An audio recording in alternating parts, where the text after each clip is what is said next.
Good Tuesday practice, good start to the week.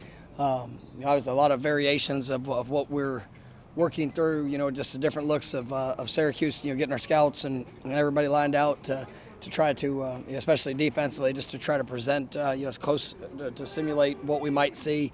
With a little bit different scheme. I thought our guys had a good attitude, mindset to the work. We got some ones just like every Tuesday. We get good competitive drills with ones-on-ones, and I thought our guys had the right mentality. We had to clean up some details and just overall execution from different segments of practice. But I thought it was a good work day. I saw some explosive plays, saw some guys that were really flying around, had some physicality in it. We got to bounce back tomorrow and continue to get better. But I liked how we started the week. Back into your fullback is your position. You like that position, versatility? I don't like that position. I love that position. Yes. Just because it's one of the purest positions in football. Like, when you go play fullback, you gotta have it all. It's the toughness, the mentality, the skill set, the agility to be able to work and make people miss, and as you're tracking guys and blocking, and it's funny because when I was just everywhere I've been, I've always had a defensive player that's been our fullback, and so even when I was offensive coordinator, I would always kind of draw to those guys and see them really engage in the opportunity, and I've had some great ones, and that's where I just like coaching that position, and I need to get it put on my business card actually. How'd you identify DJ as a guy? DJ actually, it's funny. He was most of his high school career. He was a running back, and he only moved to linebacker his senior year, and he obviously did a great job with that. But when we got in the recruiting process, it was something that I saw that as a real opportunity for him, and he's a great one. With Sam's announcement on social media about the transfer thing, and you guys obviously talked and worked out. We see him out here participating. How do you kind of go about getting him re-engaged, reconnected, and back on? So, man, it's about work today, and come out, and there's a lot of emotions in life, and it's not, you don't always wake up and have the greatest start to a day or where everything's going the way you necessarily want it, but you get a chance to respond to that, and you get a chance to go and still put your best foot forward. I appreciate the work that goes into it, and in all reality, if I went with my immediate reaction to a lot of situations, I would probably be a lot more challenges that would show up in life. There's times that players frustrate me, and I might have an immediate reaction of what I want to do. But if I was to quit on them, or if I was to stop pouring in, then we'd miss out on some great opportunities to see growth. And so it's a twofold thing. And these are young men that are going through a lot, and it's a great experience to be a college football player, but there's a lot of stress that goes into it. There's anxiety that's everybody wants it all at the very beginning, and some guys are able to have a little bit different experiences, but everybody still has to grow and trust that process. And it's for every person on our team. It's a continuing to work through that. And if you make the choice to show up every day and continue and improve and get better, being your best, then you're going to be well on your way to accomplish all that you want. It seemed like Sam did have some bright moments today. Did you appreciate the response or see him respond? Yeah, it's the same expectation for everybody that comes out. And if you went and polled everybody that had on our team that who had just a great day or who had a challenging moment yesterday, probably 50-50 had challenges yesterday, and they had to still make the same choice to come out. I appreciate Sam and obviously the work that he put in and the decision that he made to be a part of what we're doing and to continue to work away at it, because he does have a bright future. There's no question about it. And today he made a choice to come get better, and I thought he did. And there's still some teachable moments for him and things that he has to continue to grow in. But that's all of us. And but by making the statement and choosing to come out here and push and work, I respect that. What does it say about you that you didn't put him on scout team, you didn't demote him, you don't have him out here doing bear calls. What does it say about your kind of management style, I guess, that you? I mean, I was 18 once, and I mean, that's the best way. Like I said, if I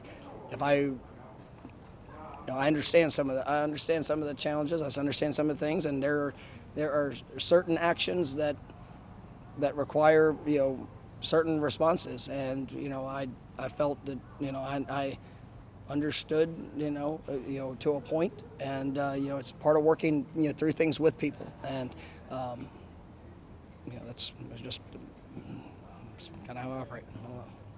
How far have you seen Greedy improve, and in which ways have you seen him? Yeah, he's really doing a good job, and I think that that increase in his confidence and what he's been asked to do, and just the work that he's putting in, he's got a great future.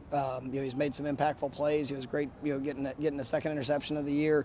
Him and Kevin, being able to play off of each other there at the nickel spot, really provides some flexibility for us. And I think the competition pushes each other, and you can't come out here and go through the motions at that position, because you have somebody that's ready for the work that's available. So I like that. I see him growing up in that, and he's had a good really good last couple of weeks. But I mean, you see that transpire on game day too. With DJ, I know one of the storylines for him was kind of shedding weight to help him at linebacker this offseason. Was there ever any doubt by the lower weight that he was still the fullback, or was he kind of always the guy? It's explosive power, and I mean, I'm not one of those. There's certain guys you want to see that that weight is necessary, but I mean, if you got explosive power, I mean, you can do some great things. And he lost weight that he probably needed to lose to be able to play at the conditioning level that he is now being able to do, especially being able to go both sides of the ball. But I didn't worry about his explosiveness. Is Amari continuing to kind of progress and show you? He did, and he played his most snaps there last week, and looking as he continues to clean up some of the things that he's doing, and just that growth and his confidence in all things that we're asking him to do. That will continue to grow, and really proud of Amari, because he's had a challenging year, and with dealing with the injury, and then just what that does when you miss 4 or 5 weeks. But how he's responded to that, and he continued work. I mean, great leadership, tremendous effort, and we need that to show up daily. What do you remember about Jared versus game at Syracuse last year? Watching that, going back to watching that when you first saw it. Yeah, I mean, it wasn't something I just ultimately studied last year, but I remember the flashes. I saw one of the plays that stood out to me was that Tucker broke out on a long run, and Jared's you just saw him open up and run. And I mean, it was impressive to see a big guy that ran and pursued the ball the way that he did. His physicality, he was able to.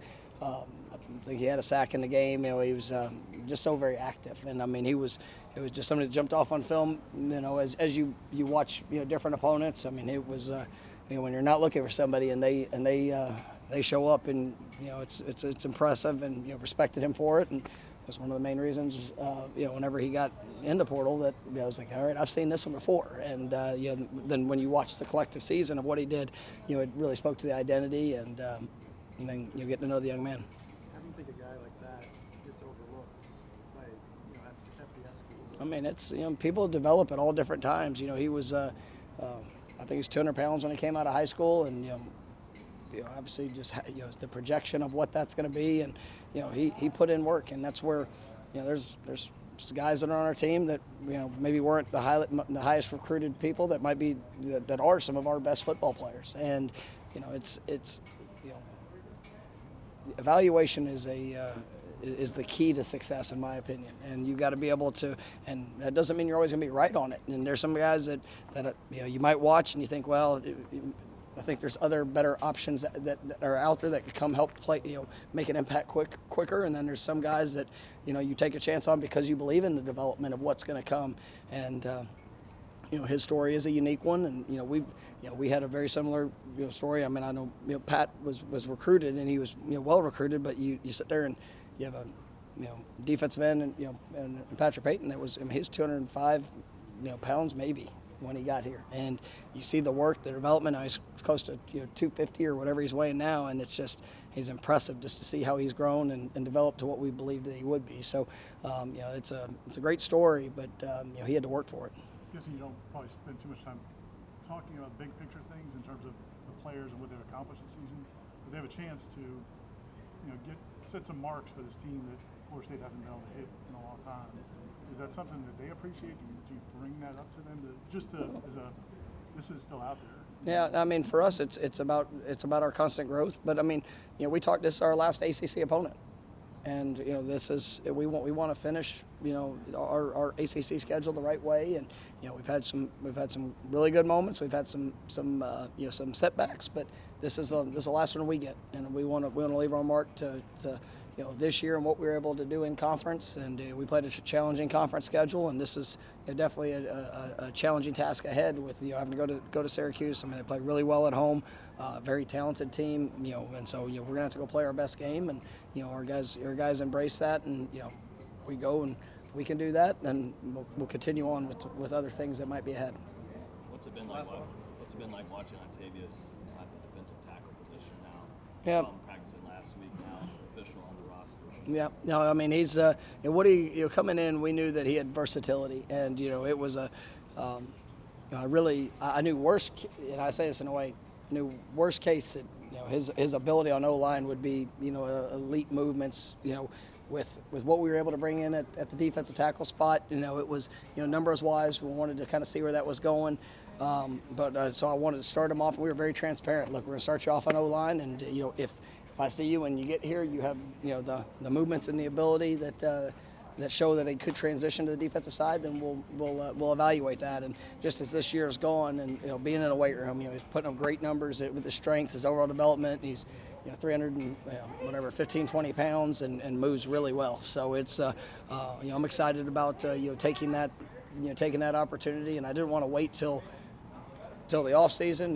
Let's get him over there, get him working. Let Odell get his hands on him a little bit, and he's doing a really nice job. I think it's going to be a good fit for him. And you take him, Io, Daniel Lyons, it's Bishop, who's doing really well, very explosive. I mean, I really like that young group that we have, and just the versatility of what they can do as well.